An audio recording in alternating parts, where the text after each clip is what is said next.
எனது அன்பு நேயர்களே வணக்கம். மகர ராசி மகர லக்ன அன்பர்களே, அல்லது ராசி மகரம் லக்னம் எதுவானாலும் இந்த காலகட்டம் புத்தாண்டு துவங்கி இருப்பது என்பது அற்புதமான நிலையிலே உங்களுக்கு துவங்கி இருக்கிறது. மகர ராசிக்கு 2024 முழுவதுமே ஒரு சிறப்பான காலகட்டமாக ஒரு தொழிலை கட்டமைக்க, புதிய கல்வி ஏதாவது கல்வி நிறுவனத்திலே சேர வேண்டும் அல்லது ஒரு படிப்பை வெளிநாடு சென்று துவங்க வேண்டும் என்று இருந்தவர்களுக்கெல்லாம் பல வகைகளிலே வாய்ப்புகள் குவியக்கூடிய அமைப்பு இருக்கும்.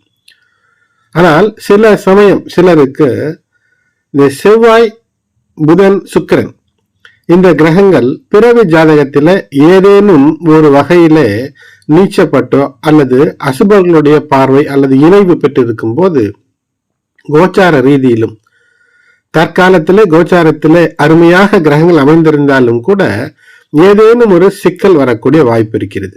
பொதுவில் இப்படி வருமா என்றால் பொதுவிலும் கூட பொதுவாகவே மகர ராசி என்பவர்களுக்கு கோச்சார நிலைகளில் சில கிரகங்கள் ஒன்றிணையும் போது ஏதேனும் ஒரு நிலையிலே செவ்வாய் பகவானோ சுக்கிரனோ சுய ஜாதகத்திலே எந்த அளவிற்கு நன்றாக இருந்தாலும் கூட திடீரென்று ஒரு இச்சை என்பது துவங்கி அது தொடர்ந்து மனதிலே இருந்து அந்த ஆசை என்பது ஒரு வியாபாரத்திலே எப்படியானாலும் வெற்றி பெறலாம் என்று இருக்கலாம், ஒரு நிலத்தை எப்படியாவது வாங்கிவிட வேண்டும் என்று இருக்கலாம், ஒரு ஆளை எப்படியாவது வளைத்து போட வேண்டும் என்று இருக்கலாம்.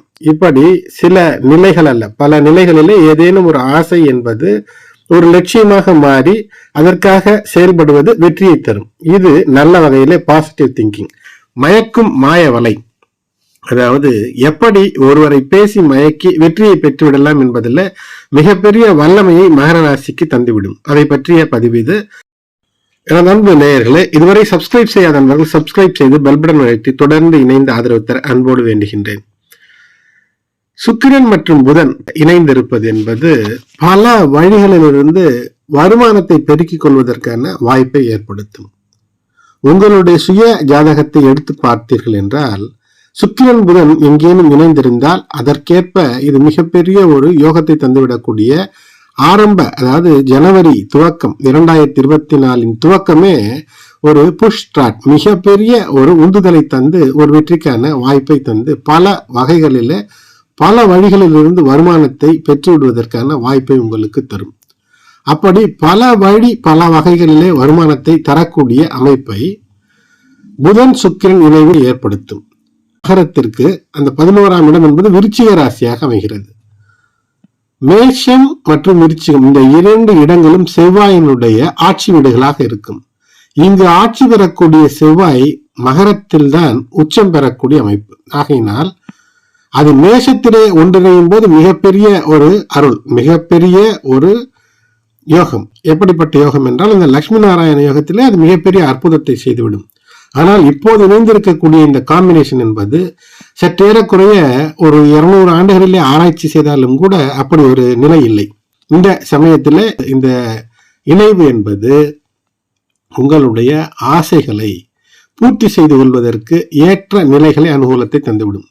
இந்த நேரத்திலே நல்லதாக நீங்கள் கட்டமைக்கும் போது நல்ல சொத்து இவற்றை நீங்கள் ஏற்படுத்திக் கொள்வதற்கான வாய்ப்புகளை தேடலாம். திடீரென்று வந்து விடுமா ஒரே நாளிலே என்றால் எந்த ஒரு மிகப்பெரிய விஷயம் வெற்றியானாலும் கூட ஒரு நாளில் துவக்கப்பட்டதாகத்தான் இருக்கும்.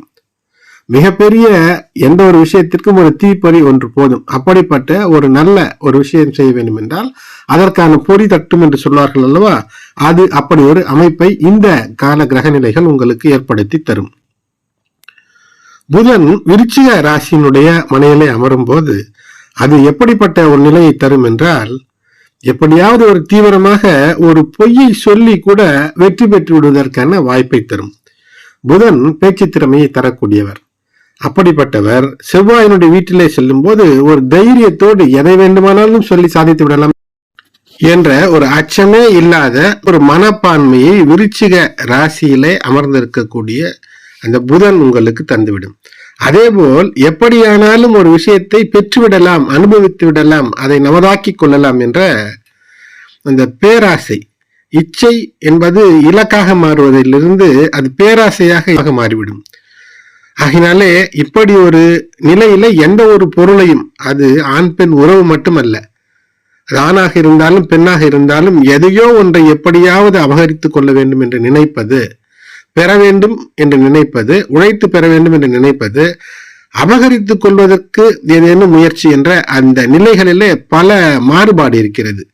ஆகினால் காமம் என்பது எதை பற்றியும் யோசிக்காது, ஒரு விஷயத்தை பெற்றே தீர வேண்டும் என்ற நிலைக்கு தள்ளிவிடுவது. ஆகினாலே இந்த நேரத்தில் அரசு சார்ந்த விஷயங்களிலே ஏதேனும் ஒரு அனுகூலமற்ற நிலைகளை நீங்கள் தவறாக எடுத்து வைக்கக்கூடிய அடிகளிலே பெற்றுவிடக்கூடிய அமைப்பு என்பது ஏற்பட்டுவிடும். ஆகையினாலே மிக கண்ணியமாக உங்களுடைய ஒவ்வொரு விஷயத்தையும் யோசித்து செயல்படுத்துங்கள். நல்ல ஒரு ஆலோசனை பெற்று, நல்ல ஒரு குருவினுடைய ஆலோசனை பெற்று நீங்கள் அந்த விஷயங்களை செய்ய வேண்டும்.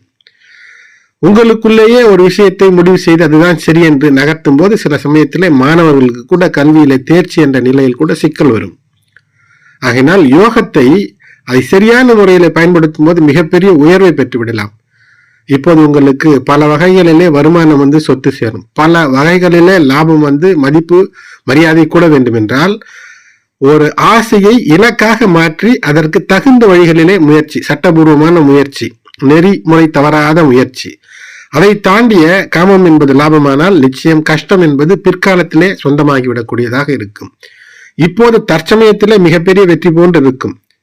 உண்மையே இல்லை என்றாலும் கூட ஸ்ட்ராட்டஜி, ஒரு வழிமுறையை பயன்படுத்தி எமோஷனலாக, மானசீகமாக மனதை தொடும்படியாக பேசி எதிரிகளை உங்களுடைய மனநிலைக்கு வரவழைத்து அவர்களை உங்கள் பக்கம், உங்கள் பால் ஈர்க்கக்கூடிய ஒரு அருமையான நிலையை இந்த கிரக நிலைகள் தருகிறது.